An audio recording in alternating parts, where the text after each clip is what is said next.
população dos manicômios, renitentes aos tratamentos clássicos da psiquiatria, mas facilmente curáveis pelo espiritismo, pelo menos, em certos casos, sempre que se obtenha a iluminação do espírito obsessor, doutrinação.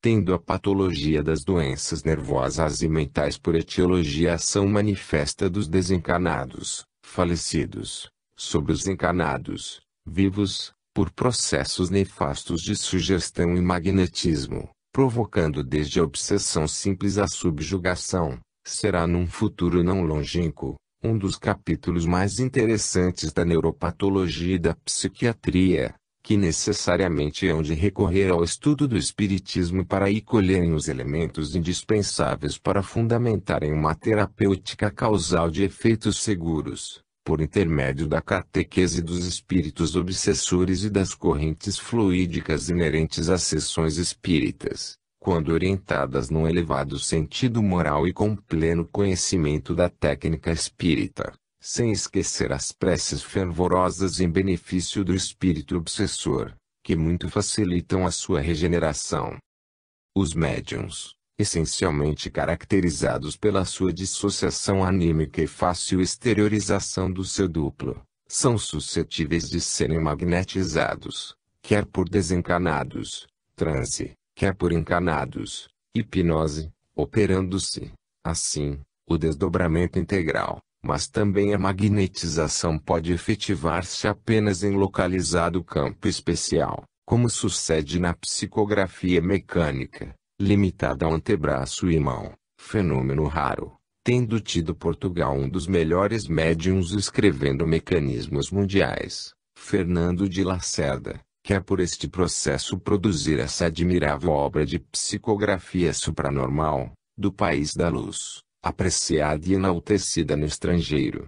No entanto, a maioria dos médiuns psicógrafos são geralmente intuitivos e algumas vezes semi-mecânicos, donde deveriam certas lacunas e deficiências nas manifestações subjetivas do além, sobretudo quando a sua preparação moral, intelectual e de cultura sejam deficientes. E por esse motivo que todos os autores espíritas recomendam com toda a solidariedade e insistência aos médiuns a necessidade imprescindível de uma dupla higiene moral, pela rigorosa prática dos preceitos cristão, intelectual, pelo desenvolvimento de uma cultura geral, e em especial, pelo estudo e conhecimento dos princípios básicos dos espíritos, especialmente na sua relação de conjunto. Se, para o grupo dos fenômenos físicos supranormais, estes conhecimentos têm uma importância capital e decisiva, no valor e transcendência das comunicações mediúnicas. Poucos são os médiuns que tenham pleno conhecimento das graves responsabilidades da elevada função social que lhes foi confiada, e do cumprimento dos deveres inerentes a tão nobre e delicada missão, como instrumentos da grande renovação filosófica e religiosa que há de conduzir a humanidade, liberta de superstições e de dogmas, ao majestoso e fecundo templo da religião-ciência, tendo por cúpula a fraternidade universal, unindo todos os povos, de polo a polo, de mundo a mundo, numa mesma vibração sintônica de luz, paz e amor, num amplexo de regate e de redenção, tendo por catedral a majestosa e magnificente natureza, expressa nos esplendores da divina criação. Capítulo 7. Experiências de Charles Lancelin. Estudo experimental da alma humana. Novos processos hipnomagnéticos de análise e de síntese.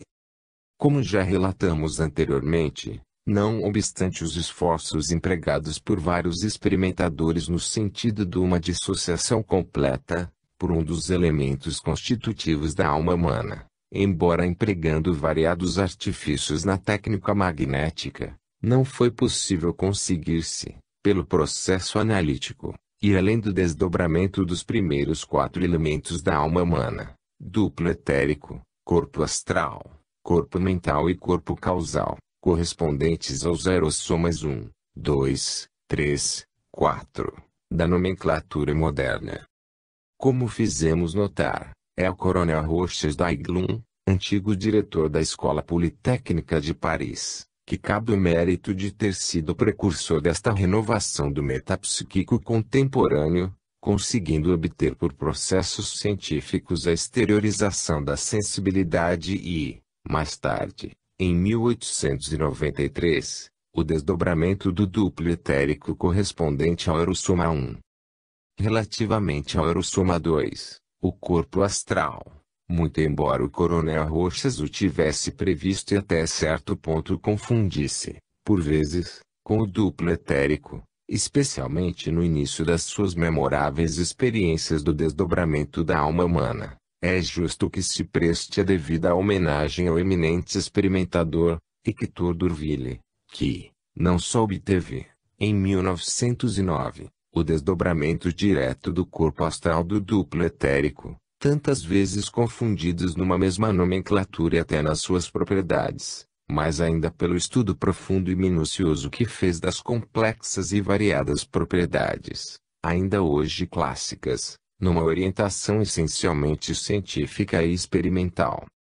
Quanto ao Erossoma 3, o corpo mental, embora tivesse sido previsto por Hector D'Urville, é o seu dedicado cooperador, Lefranc, secretário da Société Magnétique de France, que cabe mérito de ter desdobrado e isolado o corpo mental diretamente do corpo astral, ainda que o Dr. Baraduc tivesse obtido anteriormente valiosas indicações experimentais e iconográficas sobre este elemento anímico.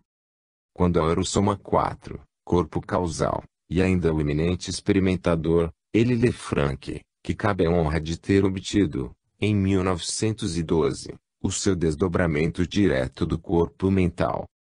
Como já dissemos, Lefranc obteve resultado devido a um artifício que empregou na técnica da magnetização dos seus passivos, magnetizando diretamente os aerossoma que se iam desdobrando por eliminações sucessivas em ordem ascendente, e não diretamente sobre o passivo como habitualmente praticavam outros experimentadores.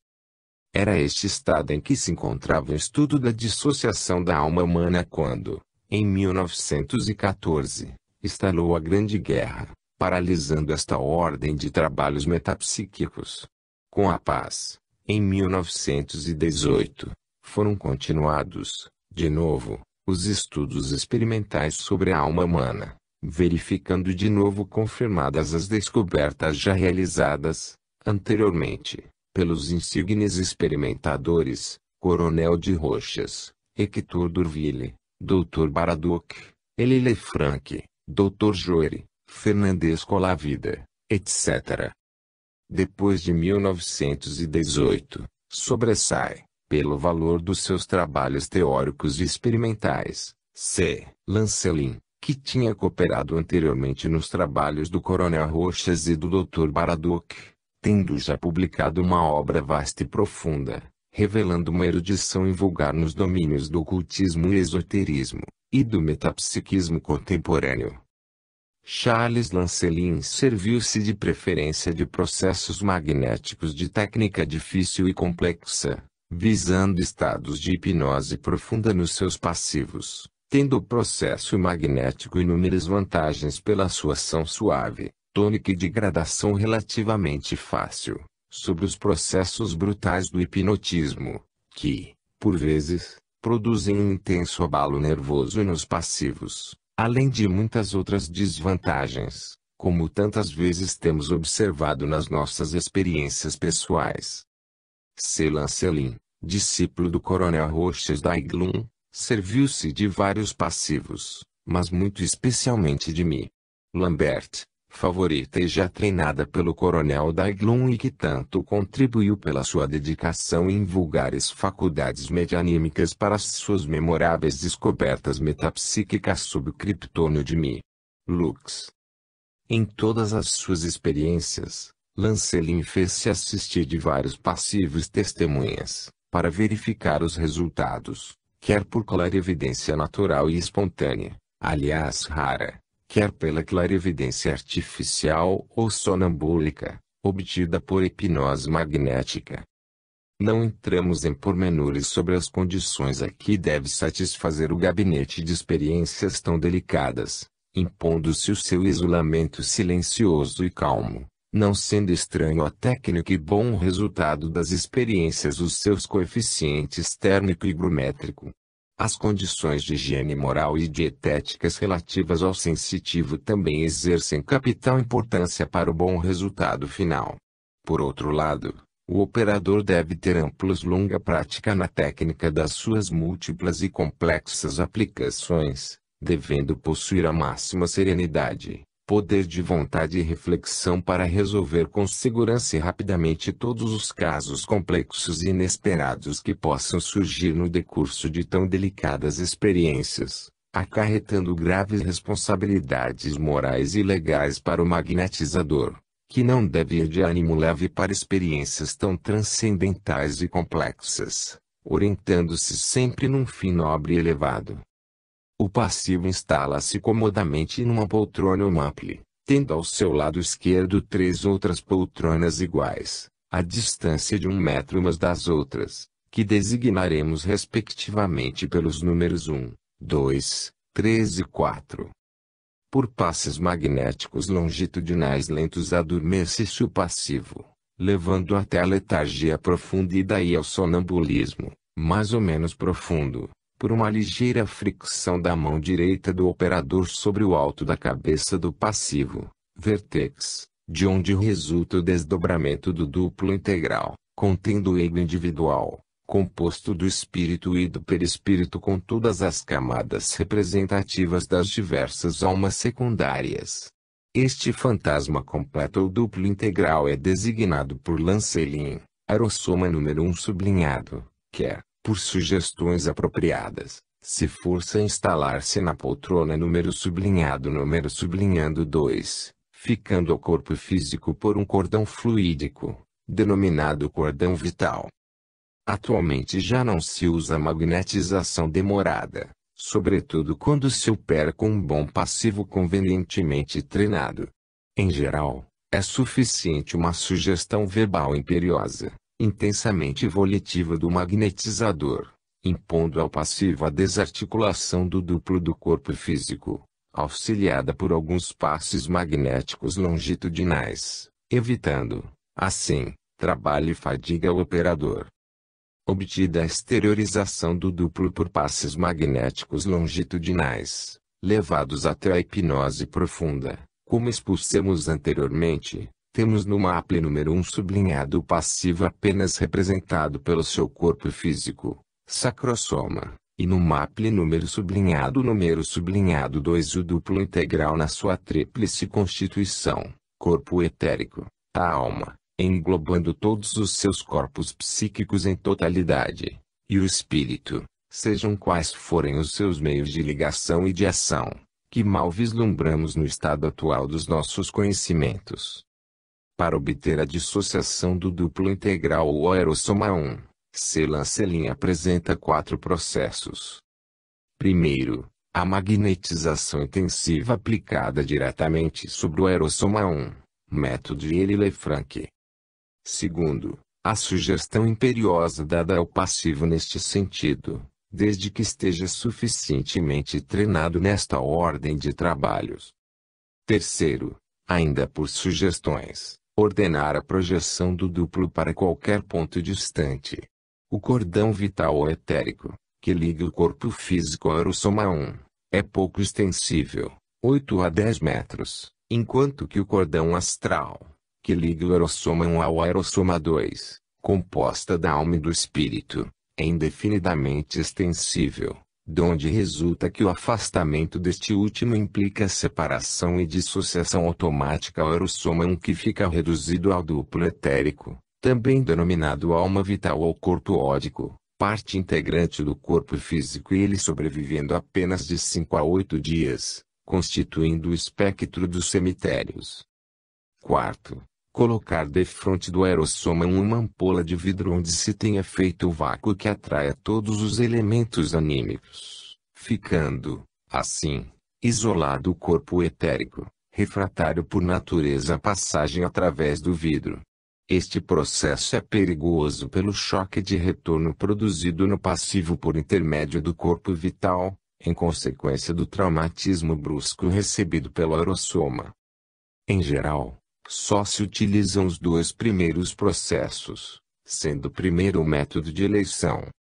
Durante a magnetização operada diretamente sobre o aerossoma 1, o passivo acusa que este aerossoma vai perdendo a sua luminosidade própria à medida que uma nuvem informe de maior luminosidade se vai formando à esquerda do aerossoma 1, condensando-se gradualmente até tomar a forma humana, tomando aproximadamente a estatura de uma criança de 12 anos, constituindo o aerossoma 2. Os passivos, em geral, designam o aerossoma 1 por grande fantasma, e o aerossoma 2, contendo a totalidade dos corpos psíquicos anímicos e espirituais, por pequeno fantasma. Por sugestão força-se o aerossoma 2 a ocupar o MAPLE número 3. Para efetuar a dissociação do aerossoma 2 podem empregar-se dois processos, ainda que antagônicos, sintético e analítico. E pelo processo sintético que mais convém iniciar o estudo experimental da alma humana.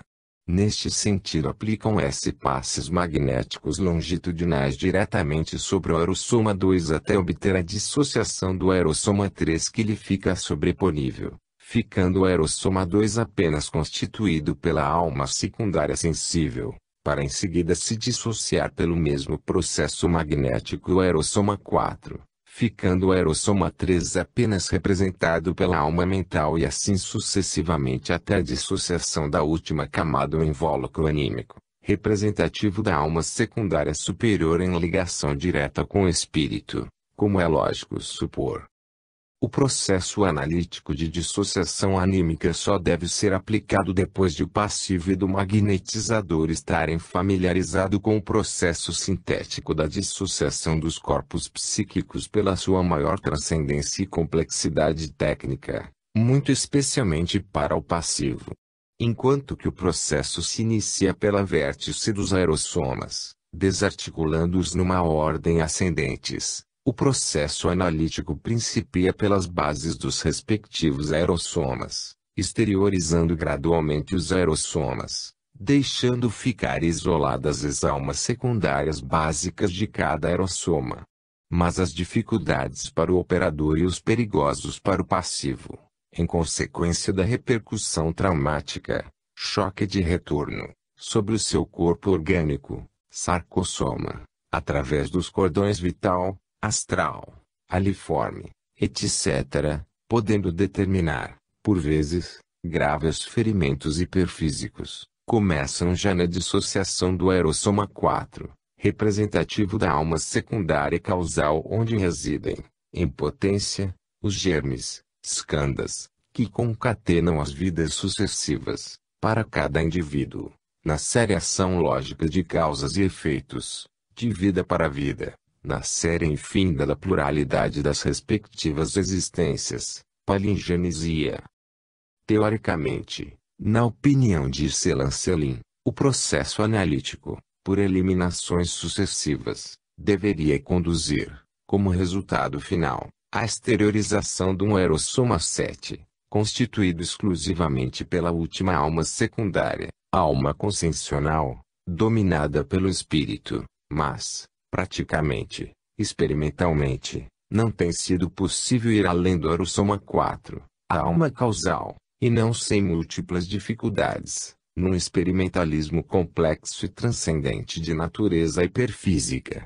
A maior parte destas dificuldades, insuperáveis por enquanto, deveriam, especialmente, da natureza íntima, sui generis, das três almas secundárias superiores, alma moral, alma intuitiva, alma consciencial.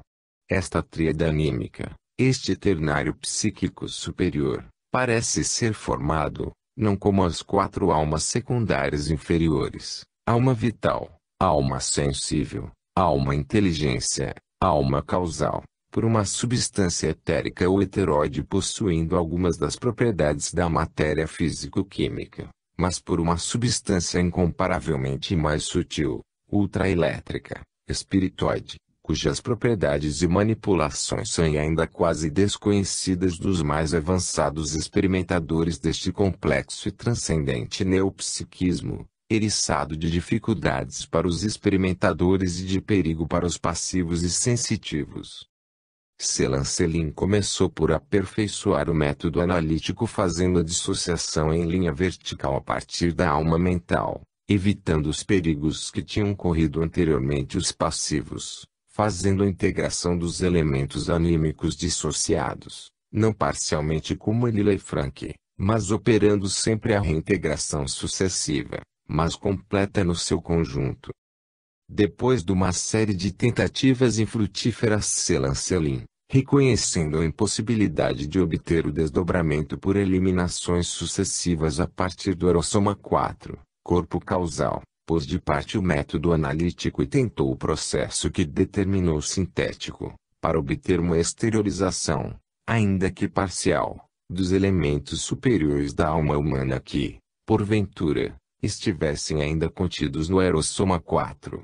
Para obter esse resultado empregou um artifício na técnica magnética, em vez de fazer incidir a magnetização intensa e prolongada sobre o aerossoma, método de Lefranc. Celan localizou os passos magnéticos sobre o último elemento exteriorizado de maneira a fazer surgir o elemento imediatamente superior, operando, como é evidente, pelo vértice do aerossoma, e não pela base como sucedia no método analítico para o desdobramento completo dos 4 elementos primários da alma humana. Por este processo, a que Celan deu o nome de processo sintético, em oposição ao método analítico do desdobramento anímico, os elementos componentes da alma humana não perdiam, ainda que exteriorizados, as relações de continuidade entre si, como sucedia no método analítico de dissociação anímica.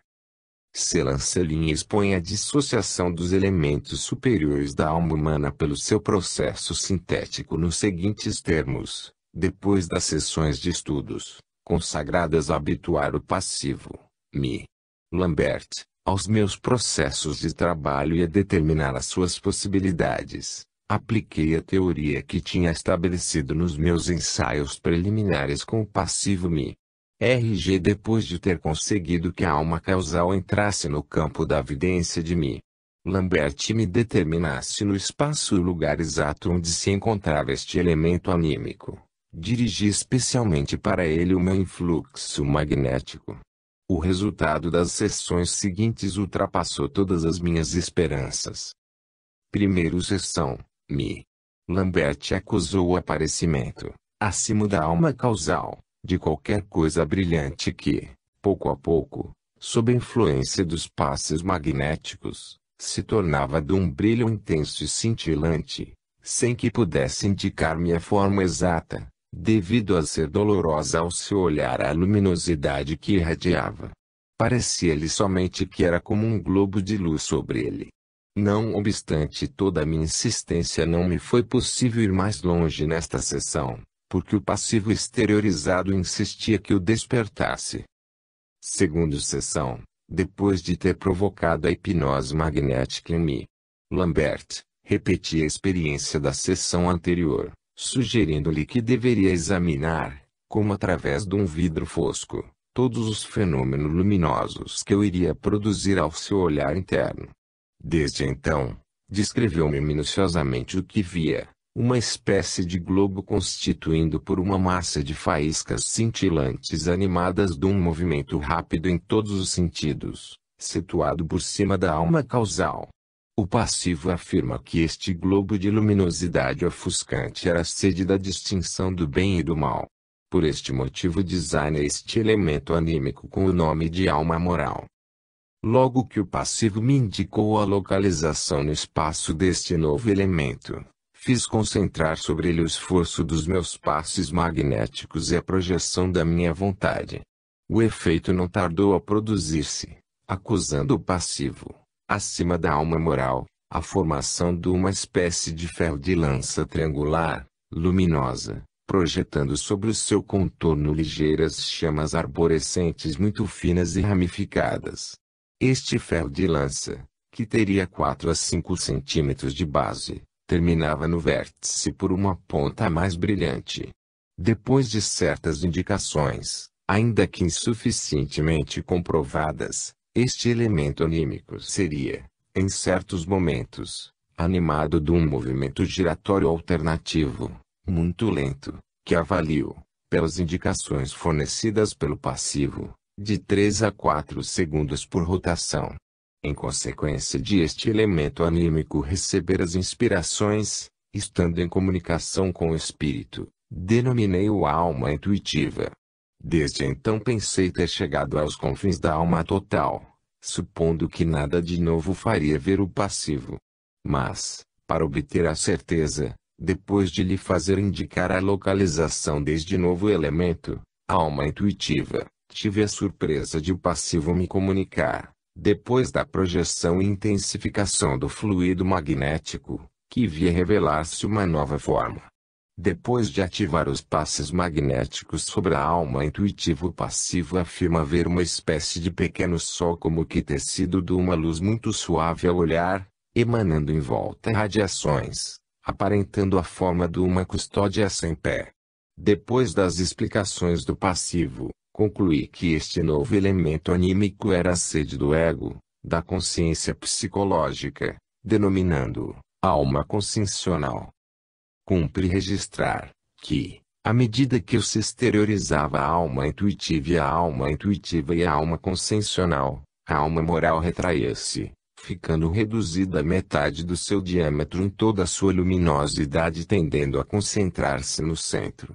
Continuando a dirigir os passes magnéticos sobre o último elemento anímico exteriorizado, a alma consciencial, não obstante todos os esforços empregados, nada mais se revelou ao olhar interno do passivo, que afirma nada mais existir a não ser o espírito. Realmente, em várias sessões experimentais subsequentes para verificação dos resultados obtidos anteriormente, foi impossível conduzir mais longe o passivo. Lambert. A altura total desta série de exteriorização das almas parciais é de 2 metros aproximadamente, acima do vértice do aerossoma alma sensível, tendo cada alma secundária, em média, um desenvolvimento aproximado de 40 centímetros de altura. Fato a registrar, todo este edifício anímico exteriorizado não é vertical, inclinando-se sensivelmente na direção do corpo físico do passivo, de tal forma que a alma consciencial, a mais elevada, se encontra desviada do vértice por 50 centímetros aproximadamente. Seria um erro supor que cada etapa nesta série de exteriorização fosse conseguida sem grandes dificuldades. Em primeiro lugar, por simples prudência, eu tinha por princípio de não passar a um grau superior enquanto não tivesse obtido uma perfeita exteriorização do elemento imediatamente inferior e que o passivo, convenientemente treinado, aí chegasse com relativa facilidade. Muito embora esta série de experiência de Selancelin não tenham ainda obtido, por outros experimentadores, uma verificação completa e cabal e deixem mesmo a desejar no seu método científico e experimental à face dos princípios que orientam o método positivo que preside ao experimentalismo das ciências contemporâneas, é justo que prestemos a devida homenagem a este intrépido e insigne explorador dos domínios complexos e transcendentes da alma humana, que, na opinião de D'Alembert, devia constituir a primeira parte ciência do homem e que infelizmente, vemos arredada e desprezada da ciência oficial. Para todos aqueles que conhecem as tradições esotéricas multimilenárias sobre a constituição do homem no seu aspecto antropogênico e os conceitos das variadas escolas espiritualistas sobre os elementos componentes da alma humana, imediatamente se impõe a perfeita harmonia com as experiências obtidas por Selancelin no que respeita à sua conclusão fundamental, obtendo a exteriorização dos clássicos 7 elementos complementares do ser humano, setenário unanimemente reconhecido pela quase totalidade das escolas espirituais, esotéricas, ocultistas e filosóficas da antiguidade e pelas correntes espiritualistas contemporâneas. Para nós, As experiências de Celan Selim não são menores romances subliminais suscetíveis de encontrar explicações racional na auto- ou heterossugestão ou mesmo na telepatia, além de outros motivos, pelo valor do método de magnetização empregado e pelo inesperado resultado obtido, quer para o agente, quer para o paciente, pois tanto os passivos, como os magnetizadores, desconheciam antecipadamente o terreno que iam explorar. Por outro lado, se, na verdade, a tríada superior da alma humana ainda não está suficientemente estudada à face do método positivo clássico, em compensação os elementos inferiores da alma humana estão suficientemente estudadas, quer pela observação, quer pela experimentação orientada nos métodos positivos físico-químicos, dando um certo grau de probabilidades ao conjunto das experiências de Celan Selim quando tomadas em totalidades, na sua essência íntima e na sua lógica coordenação.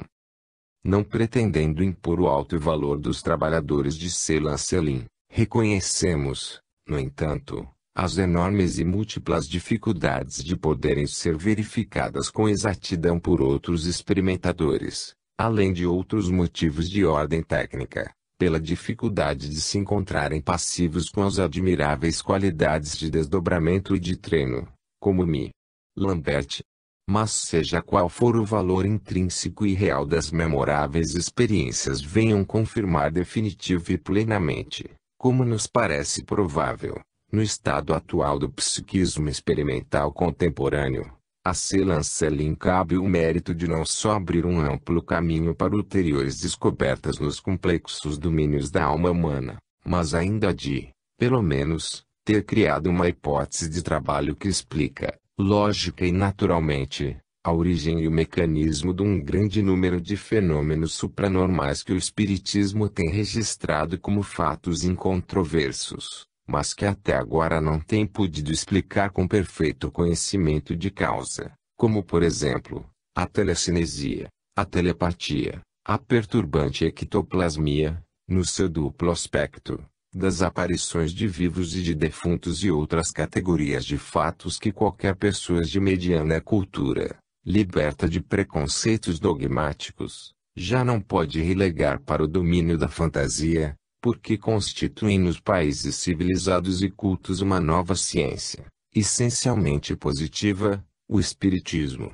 E a esta nova ciência que se estão consagrando com todo o interesse e carinho sábios de renome mundial, desde Serichete a indicador ordinal masculino Lodge, precisamente um dos maiores fisiologistas e um dos maiores físicos da atualidade que pelo seu talento e honorabilidade valem certamente mais do que aqueles que a prioristicamente negam sistematicamente a veracidade dos fenômenos espíritas universalmente observadores através de todas as épocas da história da humanidade. A negação misoneísta é uma atitude tão cômoda quanto inconcludente e improgressiva. Podem os cegos proclamar a não existência do Sol, mas o astro divino não deixará de os acalentar com os seus eflúvios de luz, de vida e de amor.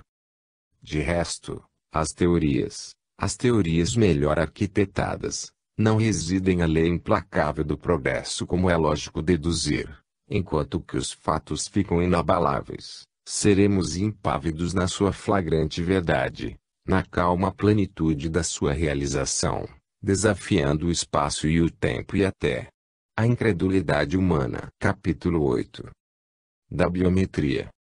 O Dr. H. Baraduc, médico francês, autor de importante trabalho sobre neurologia e eletroterapia, dedicou os últimos anos da sua vida ao estudo da alma humana, animismo e vitalismo, numa diretriz essencialmente experimental e científica, numa direção deveras original. Nos domínios da psicofisiologia experimental contemporânea, poucos experimentadores têm igualado o Dr. H. Baraduc no rigor científico dos seus processos de investigação e na amplitude dos seus conceitos cosmológicos e antropogênicos fundamentados nas suas laboriosas e longas experiências psíquicas, por vezes de difícil interpretação, a que soube imprimir um profundo sentido filosófico nas suas conclusões. na manifesta impossibilidade de podermos dar um simples extrato devido relevo às descobertas do eminente experimentador, dignas do maior desenvolvimento e vulgarização pelo seu real valor. Recomendamos a todos que se interessem por este assunto o estudo da sua obra fundamental, L'Homme Humaine, Ses Moviments, Ses Lumières, et Iconographia de Invisible Fluidique. O professor Olivier Lodge, um dos mais ilustres físicos da atualidade, proclamando que a vida não é uma energia, mas um princípio dirigente que ainda não tinha encontrado o seu lugar no domínio da física, mal poderia supor que poucos anos depois de enunciar esta verdade intuitiva, já posta em equação por Claude Bernard, encontraria no Dr. Baraduc o fiel cooperador e realizador experimental dessa suprema aspiração de alguns físicos e fisiologistas das escolas espiritualistas. A vida cósmica nas suas múltiplas diferenciações, da vida mineral à vida animal, não poderia ser considerada na sua essência íntima como uma forma de energia, calor, eletricidade, magnetismo, etc. Eis o fato capital. Secundariamente, a vida, no seu alto significado não abdicando a sua qualidade primacial de inteligência diretriz, sua essência e razão de ser, poderia não só dirigir mas ainda produzir os mais diversos e variados modos de energia. O Dr. Baraduc vai mais longe ainda. A vida é a função química de um órgão nem tão pouco um agrupamento de funções. É um princípio inteligente na plenitude dos seus movimentos próprios, constituindo condensação de força vital em sistemas orgânicos materiais que cria, conserva e destrói. O Dr. Baraduc, descobrindo o biômetro, demonstra os movimentos da alma, estabelecendo em base científica e biometria, criando também a iconografia anímica sob placas sensíveis. Demonstra as vibrações luminosas inerentes à natureza da alma, psicones.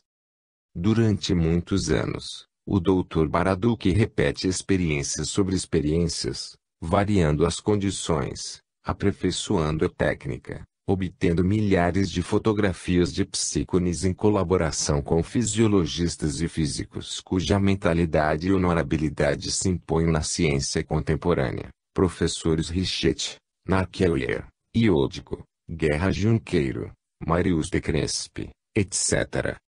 O biômetro do Dr. Baraduc é um aparelho que se impõe pela simplicidade de construção e facilidade de aplicação técnica. Compõe-se de uma agulha metálica de forma losângica suspensa em um fio de algodão, suscetível de mover-se em volta de um quadrante circular dividido em 360, assente sobre uma bobina de Runcorff, o todo contido numa campânula de vidro de 0,10-0,20.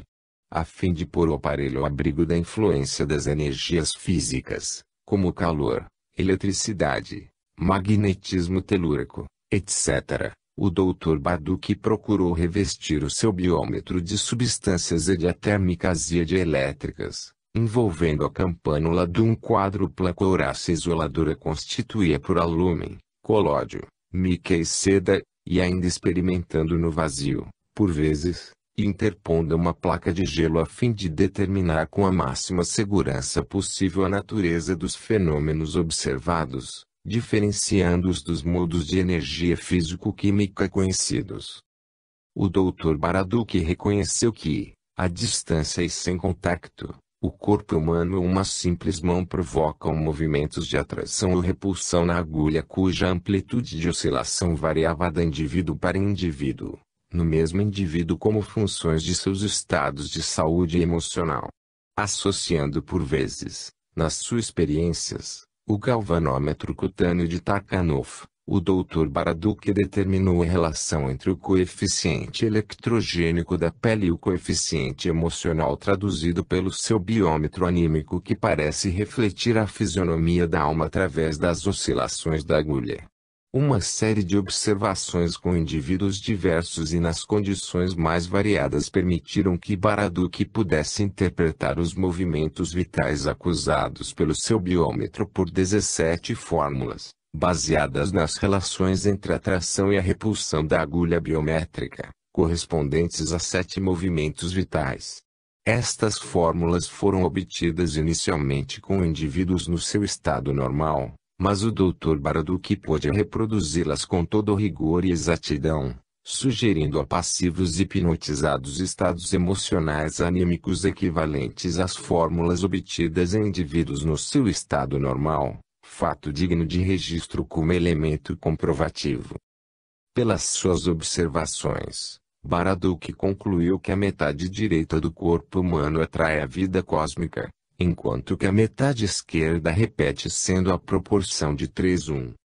Este ativo de 2 unidades constitui o capital vida, a soma da força vital para cada indivíduo, princípio que tem por veículo nosso duplo etérico. Este duplo fluídico, suscetível de se exteriorizar e projetar-se de um passivo para outro passivo, possui, na opinião do Dr. Baraduc, 4 centros vitais ou potenciais anímicos. Associação dos arqueus de Paracélcio de Van Helmont, cerebral, cardiopulmonar, gástrico e genital. Estes 4 centros vitais secundários devem funcionar em uníssono na sua ordem hierárquica, sem déficit, desequilíbrio ou invasão recíproca, de maneira a produzirem no seu conjunto uma nota harmônica no concerto vital, expressa pela fórmula biométrica, atração direita igual repulsão esquerda. A força vital cósmica, penetrando no corpo material, condensa-se e especializa-se para em seguida se tonalizar, dando a impulsão vital, imprimindo a inteligência diretriz e o movimento às concreções e aglomerações químicos, a colônia de células do corpo humano, a esta hierarquia de consciência, segundo a experiência de Maine de Biran. A saúde e a doença, a dor e a alegria, imprimem oscilações entre o fluxo e o refluxo, a absorção e a repulsão da força vital no seu duplo aspecto, psicódica e psóbica, traduzindo respectivamente a assimilação e a desassimilação da força vital cósmica onipresente, eterna e infinita, donde deveria o pandinamismo e o panvitalismo, conceitos que vão dominar o pensamento científico contemporâneo, embora o seu mecanismo não esteja suficientemente estudado. Independentemente da sua causa primária, a máxima incógnita para o espírito humano, inabordável no nosso estado evolutivo a não ser por meras especulações, mais ou menos imaginativas, quanto à sua essência e natureza íntima. Enquanto que o lado direito do corpo vital é atrativo em relação à vida cósmica exprimindo a vitalidade física, para o Dr. Baraduc o lado esquerdo está em relação com o espírito manifestando a vitalidade psíquica, expressa numa espontaneidade complexa de movimentos cíclicos, indo da matéria, numa harmônica correlação do ternário humano, corpo, vida, e espírito, correspondentes aos 3 planos do universo, físico, astral ou de vida cósmica e divino, donde dimanam, respectivamente, as energias que alimentam e conservam o corpo, a alma e o espírito. Este conceito tem a sua confirmação pela iconografia anímica em que Baraduc conseguiu captar em placas sensíveis as anímulas vidas celulares e as projeções fotográficas do psiquéstase, afirmando com Kant e Sion a existência dos planos anímicos no universo, correlativos ao ternário, conceito expresso na quase totalidade dos sistemas religiosos e das escolas filosóficas espiritualistas de todos os tempos. A amplitude das oscilações da agulha biométrica traduz não só o coeficiente da força vital ou vitalidade orgânica e o coeficiente da força psíquica ou vitalidade psíquica, mas ainda a relação entre uma e outra. A fórmula U traduz o equilíbrio entre a tensão da vitalidade individual e a vitalidade cósmica. A fórmula AT indica a dupla fraqueza vital e psíquica, e, debaixo do ponto de vista emocional, implica estados negativos de constituição anímica, tristeza, temor, desalento, etc. A fórmula REP traduz exuberância de vitalidade orgânica e psíquica com expansão dos variados estados positivos de alma, alegria, cólera, etc. A fórmula AT5/Rep5 traduz o equilíbrio ideal do ternário humano nas suas manifestações de vitalidade orgânica e psíquica numa harmônica hierarquia dos seus potenciais morais e anímicos. As fórmulas AT, Rep e Rep, AT indicam, respectivamente, a dupla circulação de vitalidade para o espírito ou para o corpo físico. Nas convalescências caracterizadas por uma reconstituição orgânica obtém-se a fórmula Rep5/AT10. Assim também a fórmula AT1 mostra que o corpo fluídico se condensa de força vital cósmica num dos seus 4 grandes centros reguladores. Ora, como a exteriorização fluídica é análoga às combustão orgânicas, desde que a repulsão seja nula produzir-se-á um desequilíbrio entre a assimilação e desassimilação da força vital produzindo, como lógica consequências, um grande número de nevroses que a patologia designava doenças sine matéria, por serem de natureza fluídica. Os índices destas fórmulas têm uma importância decisiva para a sua interpretação, se AT5 traduz uma hipocondria e outras nevroses. Reciprocamente, a fórmula Rep5 traduz uma polarização da força vital no sentido psíquico, podendo determinar um eretismo cerebral manifestado através de monomanias e fobias, obsessões e outras psiconevroses. Enquanto que as oscilações da agulha do biômetro são lentas e regulares nos temperamentos normais, para os nevropatas e psicastênicos são irregulares, precipitadas, como sucede especialmente no tipo histérico. Os grandes nevropatas atraem rápida e convulsivamente a agulha biométrica com a mão direita na amplitude 40/50, enquanto a mão esquerda é insensível ao biômetro. Para o Dr. Baraduca, a histeria seria caracterizada por uma tendência à descondensação intermitentes da força vital dos arqueiros anímicos de Van Helmont, de forma a surgirem, a breves intervalos, novas personalidades cerebrais, pulmonares, gástricas e genitais, imprimindo-lhe uma características de modalidades proteicas, pondo o histérico em comunicação íntima com as forças cósmicas conhecidas e desconhecidas, donde se conclui que a histeria é uma entidade mórbida fluídica, sine materia. Os neurastênicos, verdadeiros tonéis das Danaides, hipotensos vitais, são caracterizados pela impossibilidade de realizarem a condensação da força vital cósmica, podendo conseguir o equilíbrio por vários processos terapêuticos, em especial, repouso físico e mental, eletroterapia e biomagnetismo. O corpo vital ou duplo etérico fará um apelo tanto mais intenso à vida cósmica, à alma parens, quanto mais profundo for o estado astênico do corpo material, até obter a condensação e tonalização equilibrantes, bases da saúde orgânica e psíquica, transferindo a fórmula patológica de AT a fórmula fisiológica Rep, caracterizando pela expansão da mão esquerda, e, num crescente pletorismo, o corpo fluídico pode atingir uma hipertensão vital na plena satisfação da sua dupla existência vital e espiritual, traduzida numa dupla irradiação Rep5/Rep5. E por intermédio intrínseco, intelectualizado e espontâneo do corpo fluídico vital que se obtém a sucessão ascensional de fórmulas, entre os extremos limites dos ritmos vibratórios das vitalidades orgânicas e psíquica que vão da doença mais profunda e grave à saúde mais vigorosa, seja artificialmente pela terapêutica oficial, seja a transformação espontânea e ação medicametriz inata ao corpo vital nas progressões sucessivas das fórmulas, AT/0, 0/AT, Rep, Rep, Rep. E esse fogo invisível que Hipócrates denominou Enormon, a natureza medicametriz com que contava confiadamente a sua escola, mantendo, passivamente, perante um grande número de doenças a expectativa mais completa, talvez bem mais sábia e salutar de que muitos processos terapêuticos correntes. Paracelso, o grande médico do Bled consumado teurgo, designava-o, o espírito da vida, a múmia. Nesses tempos heróicos, espiritualizava-se a vida. Hoje, materializa-se a alma. A alma e o espírito afundam-se na negação mais grosseira e abjeta. Dos cimos luminosos da verdade espiritualista a humanidade despenha-se, dia a dia, nos negrumes da dúvida e do ateísmo.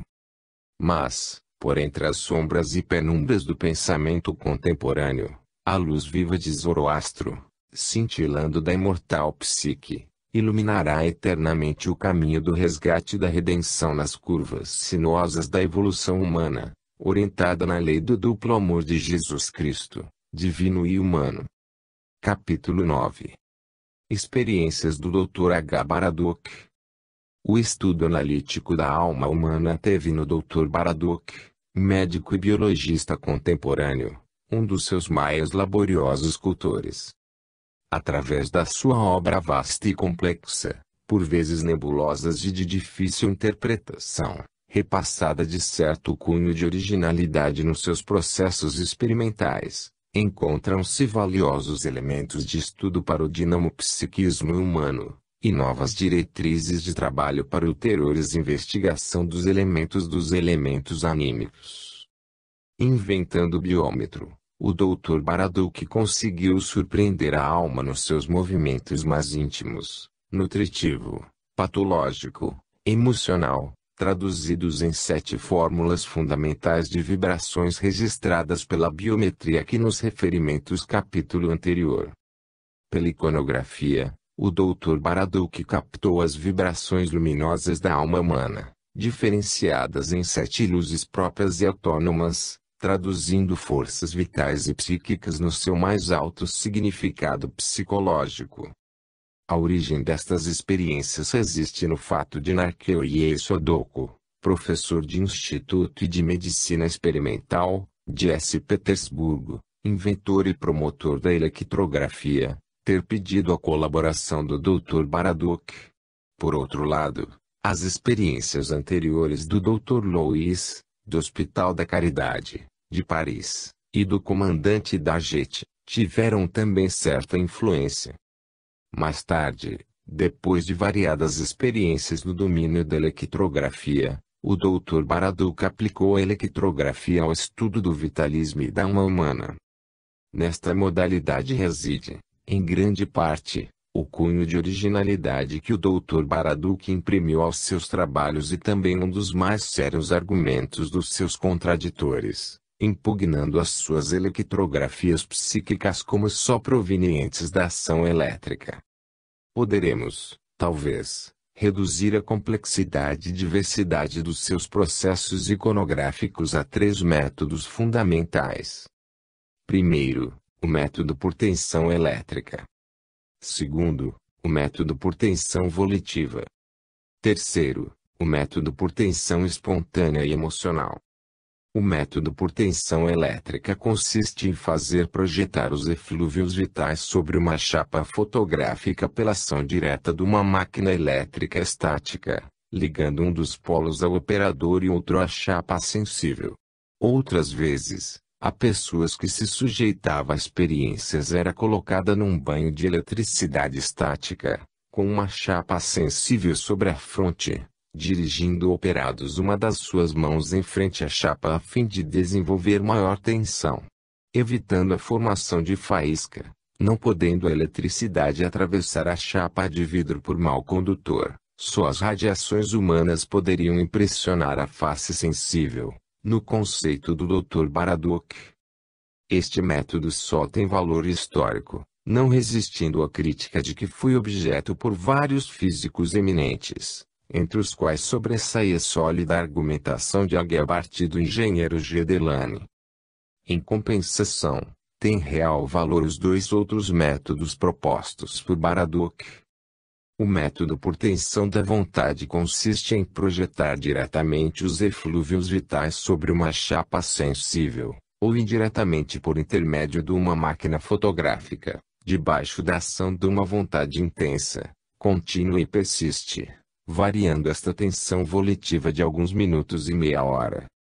O método por tensão emocional espontânea, que já tinha dado resultados significativos com seu biômetro, Deu também a Baraduca iconografias ricas de pormenores nos estados afetivos e passionais da alma humana, desde o estado estático da prece até os sentimentos desordenados da cólera e da violência, através de variadas iconografias obtidas diretamente pela máquina fotográfica.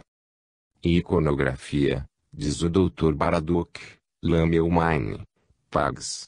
34 e 35. Nas minhas numerosas experiências, servindo-me ou não de um vulgar aparelho fotográfico, não tenho procurado a luz solar refletida para os objetos fotografados como agente de impressão da chapa. Pelo contrário, tenho sempre tentado impressionar as chapas sensíveis pelos eflúvios e emanações, pela vibração íntima do objeto invisível ou visível, em maior ou menor obscuridade, para exteriorizar a alma na sua intimidade própria. Algumas vezes, a alma é suscetível de se iconografar direta e espontaneamente, outras vezes, tenho recorrido à tensão do vento elétrico positivo ou negativo para reforçar a luz interna obscura e viva da alma humana. Tenho, sobretudo, procurado obter as assinaturas das forças ocultas, forças vitais e psíquicas, no domínio inexplorado das litografias e psicografias. Estas iconografias não são produto da luz solar ou artificial, da reflexão da luz exterior do objeto, sendo obtidas por uma corrente eletrovital, vento ou sopro elétrico, ou simplesmente por uma emissão volitiva direta, registrando a sua alma íntima, a sua luz interna. Para produzir estas imagens anímicas, o aparelho de condensação lenticular é indispensável, libertando-se, pois, das leis de refração e dos focos conjugados. E uma lei própria a esta força vital, a nossa alma à vida, de se grafar diretamente sem sofrer transposições ou inversões na sua passagem através dos meios de densidade diferente. O espírito humano pode projetar seu próprio corpo fluídico e psíquico sobre uma chapa sensível, independentemente da máquina fotográfica, desde que tenha o poder de criar a corrente necessária, volitiva e emocional, para obter essa exteriorização. Paralelamente à respiração pulmonar, a alma tem também a sua respiração fluídica com o seu ritmo inspiratório e expiratório, adentro da vida cósmica, espírito-luz, destinada a alimentar a vitalidade do nosso corpo fluídico nas suas duas funções da alma vital, aromal ou física fixativa, e de alma psíquica, livre e espiritual.